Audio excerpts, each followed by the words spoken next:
Hello everybody, my name is Alexander, also known as Sandrjevets, and today I would like to share with you my new video of a game called Grim Dawn, focusing on one of the endgame mode called Crucible, primarily on Crucible Gladiator level of difficulty. However, I am going to mention two other ones like Crucible Aspirant and Crucible Challenger levels in terms of their usefulness and relevancy.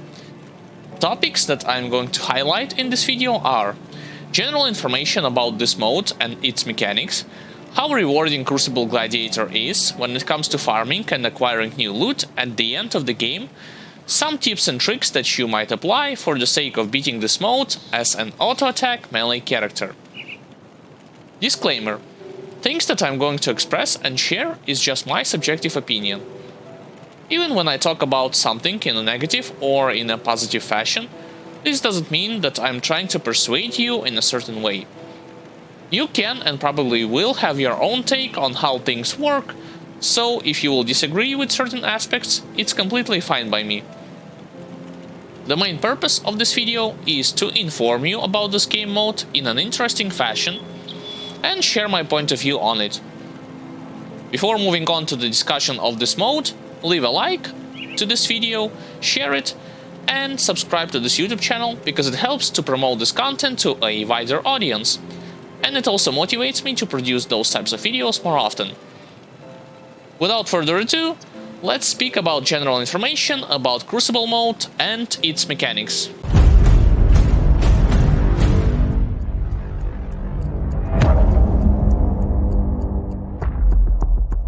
Crucible, ladies and gentlemen, is a separate game mode that you can select and play instead of your campaign playthrough at any given time if you have bought this expansion.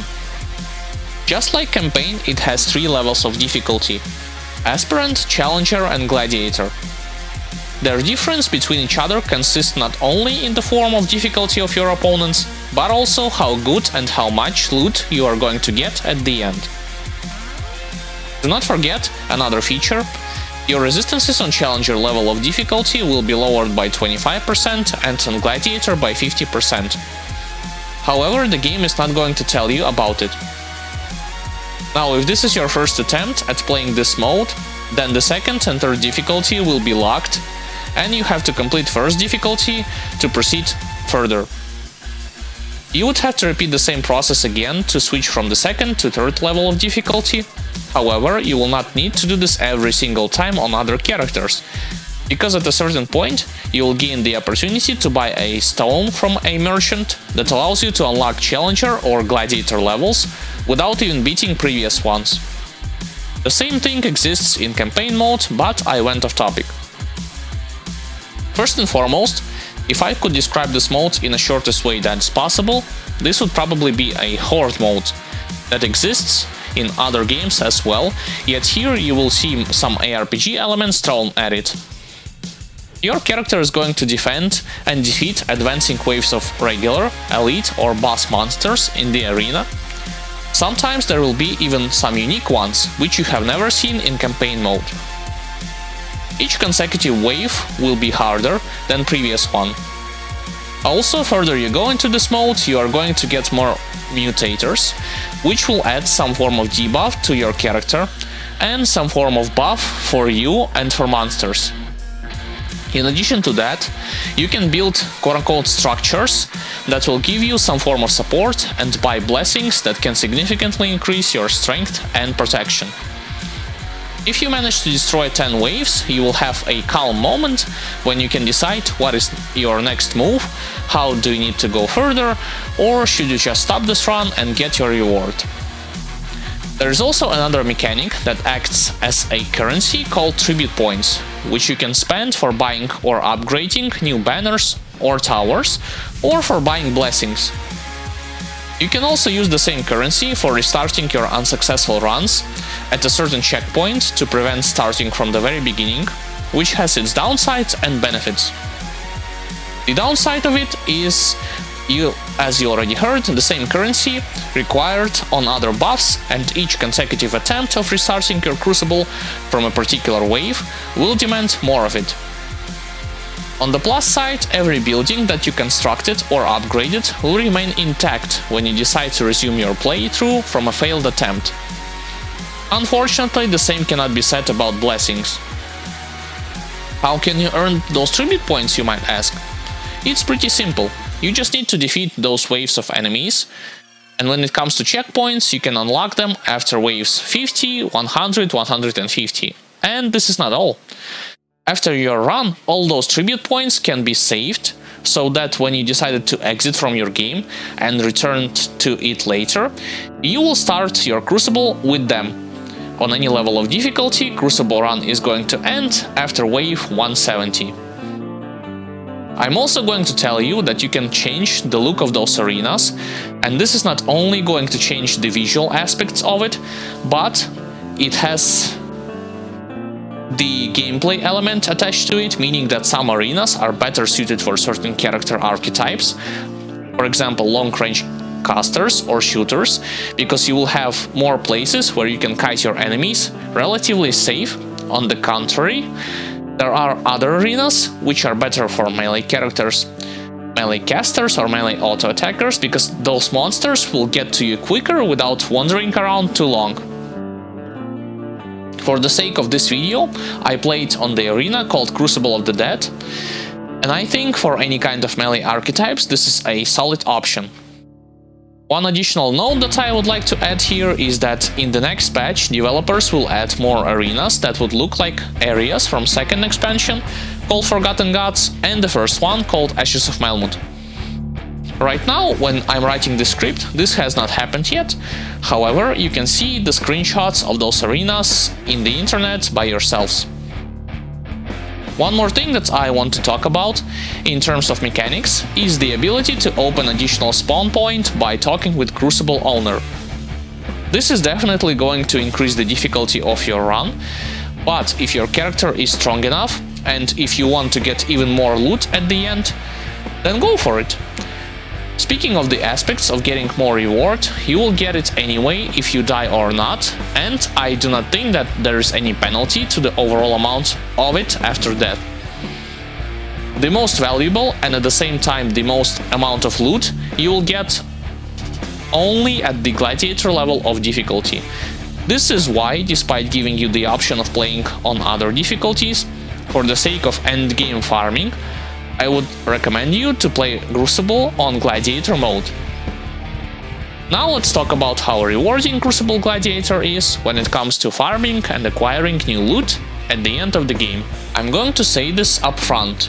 If you are pursuing effectiveness and efficiency from this mode for the sake of obtaining the most amount of items that is possible, then you should aim for waves 160 until 170 in Crucible Gladiator. This guarantees several things. Number 1. If your character is capable of reaching those waves with or without additional support from blessings or banners, chances are you will collect a good amount of valuable, rare and legendary items just by revisiting those waves and farming them over and over again. Whether you take into account finalizing your build by acquiring missing gear pieces or preemptively collecting them for future characters.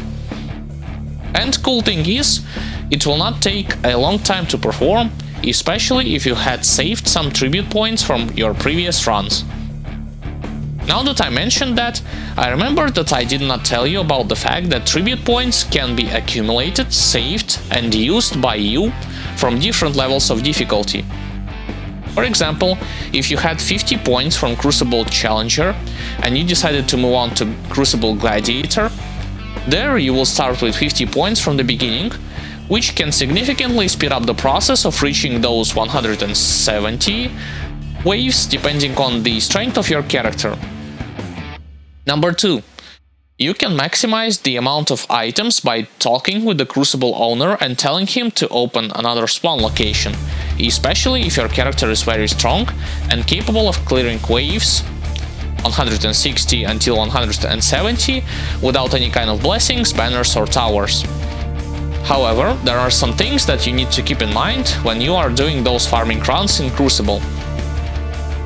First things first, If we are talking about pure value here, then sadly Shattered Realm from level 65 and higher is better in terms of reward that you will get at the end. It's definitely harder, but at the same time it gets you more items. Second thing, you need to have good knowledge of the game's mechanics and your character's strengths and weaknesses, because face tanking everything or constantly running away from enemies without doing any kind of return fire to them is not going to work even with multiple buffs to your characters or debuffs to your enemies.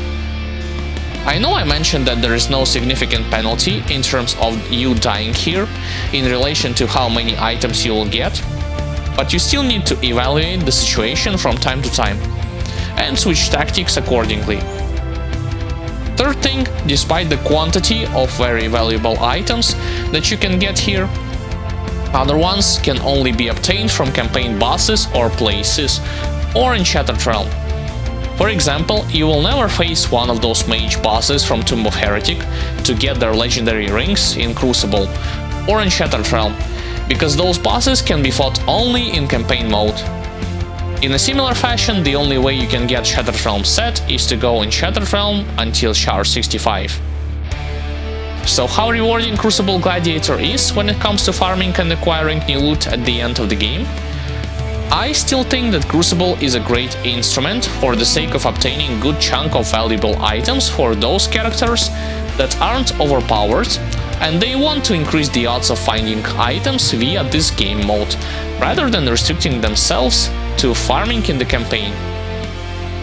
I also think that this is way faster to do compared to runs through Shattered Realm all the way until the Char 65. It feels like Crucible is like a middle ground territory that serves as a bridge which allows you to not only experience Grim Dawn Endgame, while at the same time effectively test your current build and gearing him up with or without additional buffs, and also quote-unquote perfect your build to the point where you will be able to perform Shattered Realm from 65 and beyond without any significant problems. All in all, I'm recommending this mode for everyone, especially those who are interested in a way of acquiring good amount of gear in the endgame. With that said, let's move on to the next topic. Tips and tricks that you can apply for the sake of beating this mode as an auto-attack melee character. For the record, I'm talking about the arena called Crucible of the Dead. Melee auto-attackers have a limited attack range, and sadly they cannot deal damage to every target on the screen at once. Even if you take into account some weapon pool skills, which has a small damage radius, and the fact that not all monsters are going to go towards you in a melee range, some map awareness and microcontrol are those things upon which you can rely consistently. Additionally, you would have to move from time to time to another place on the map, because sometimes the ground will be quote-unquote polluted with all kinds of damage over time effects and/or debuffs that will significantly lower your character's survivability and damage. Also keep in mind the fact that as soon as you will be moving, you are not going to deal any kind of substantial damage to your enemies. I guess the exception would be those melee auto-attack characters with damage over time effects like internal trauma or bleeding, but I'm talking about those who rely on pure physical damage or pierce damage, without any kind of crazy damage over time numbers. Now, do not worry too much. Unlike Shattered Realm, in Crucible, like I said earlier, you can construct various buildings which will help you tremendously all the way through the end of your run. Each of them will provide different bonuses, and if you are interested to see their exact numbers and effects that they have, I would advise you to check it on the internet, especially if you want to know what you will gain by upgrading them all the way to tier 3. In the game, sadly, you will not be able to see all this information about their upgrades benefits. Another important thing to know before constructing any kind of banners or towers, their effects are not multiplied. I made those mistakes a couple of times, thinking that I will gain 4 times boost to my offensive ability if I'm going to build 4 banners of Vanguard. Well, it's not going to work. When it comes to the buildings, which are worth to buy for tribute points as a melee auto-attacker, I personally find a successful approach by creating one Vanguard banner for more damage, one Stonewall banner for more defense, and one Inferno beacon for reducing monsters' defense and their damage. All of them I was upgrading to tier 3, and on the later waves in Crucible Gladiator runs, for the most part, I was circling around the center of the arena when I was fighting monsters, because range of those auras from buildings are crisscrossing in the middle, giving you bonuses from all sides. That happened closer to the wave 140-ish, however, if you have more tribute points, you can construct and upgrade them earlier. The pillars in the center of the arena can be helpful as well, especially for a melee auto-attacker. While you are fighting in close quarters, they can absorb hits from dangerous abilities, for example Alexander's Meteor or Xantarin's shotgun ability.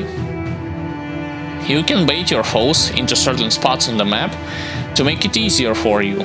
Ranged enemies with slower movement speed will spend some time attacking invulnerable pillars instead of attacking your characters.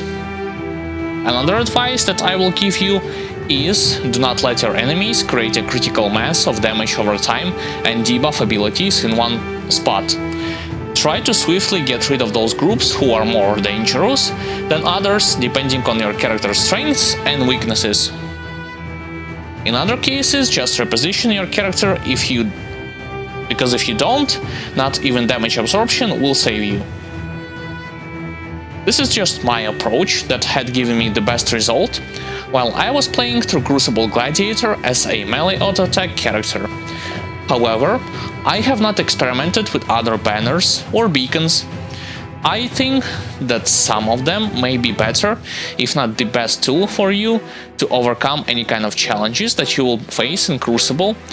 This is why I'm not going to disrespect other methods or strategies that other players have tried or using instead of mine. With that being said, let's move on to the conclusion. I hope that now you got a better understanding of the Crucible mode in general, how much reward this mode on the Gladiator difficulty provides to you, and what techniques you can utilize to make things easier for your runs as a melee character. On that note, I would like to thank anyone for watching this video. Post your comments in the comment section and tell me if you like this mode and what are your go-to character archetypes for farming sessions in Crucible. Additionally, leave a like, share this video and subscribe to this YouTube channel if you enjoy this content and want to see more of it. If you wish to be always up to date with future projects, consider following on social media pages, Twitter or Facebook. The choice is yours. Also consider supporting this channel directly via donations by clicking on the Streamlabs donation link or by visiting Patreon page, where you will be awarded with different perks and bonuses, like early access to edited videos, Q&A videos with your and mine participation, behind-the-scenes stuff, and much more. Your help is always appreciated and motivates to create more videos and improve visual, audio, and special effect aspects. With that said, I will see you all in the next videos. Take care!